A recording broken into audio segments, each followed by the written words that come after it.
જામનગરના જામજોધપુરમાં બુટલેગરનો નવો કિમિયો સામે આવ્યો છે. બુટલેગરે નવો કિમિયો અપનાવ્યો છે. સમાચાર જામનગરથી સામે આવી રહ્યા છે. તો આ સાથે જ બુટલેગરે નવો કિમિયો અપનાવ્યો. તો જામજોધપુરમાં બુટલેગરનો નવો કિમિયો પવનચક્કીના પાંખિયામાંથી 1500 બોટલ દારૂ મળી આવ્યો છે. પીઆઈ અલ્પેશ રબારીની ટીમના જોડિયાનેસ વિસ્તારમાં દરોડા, જેમાં પવનચક્કીની પાંખિયામાંથી વિદેશી દારૂની 1500 બોટલ મળી આવી છે. તો પોલીસે કાર સાથે કુલ રૂપિયા 12 લાખનો મુદ્દામાલ જપ્ત કર્યો.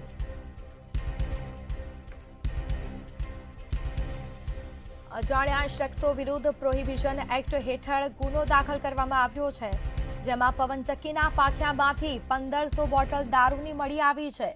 બુટલેગરનો નવો કિમિયો. સંવાદદાતા મનસુખ સોલંકી ફોન લાઈન પર જોડાયા છે. જે જામનગરમાં દારૂ મળી આવ્યો છે, બુટલેગરે નવો કિમિયો અપનાવ્યો છે, શું વિગત?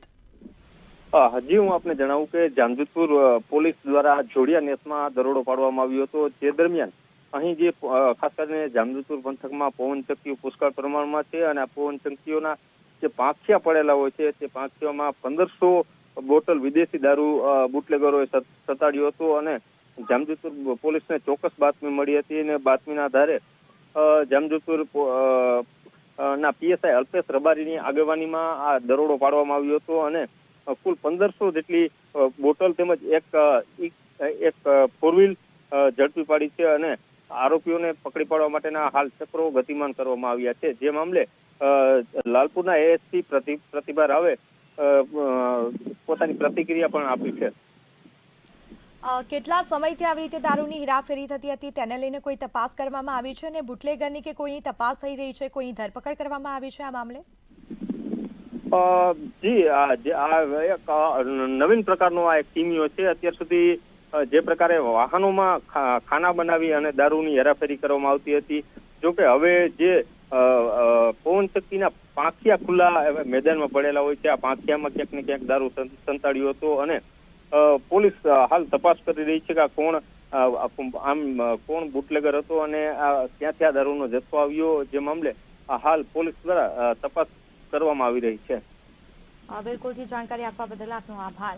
તો આ બુટલેગરનો નવો કિમિયો ચક્કીના જે પાંખિયા છે તેમાંથી વિદેશી દારૂની બોટલ મળી આવી છે. પોલીસે કાર સાથે કુલ રૂપિયા 12 લાખનો મુદ્દામાલ જપ્ત કર્યો છે.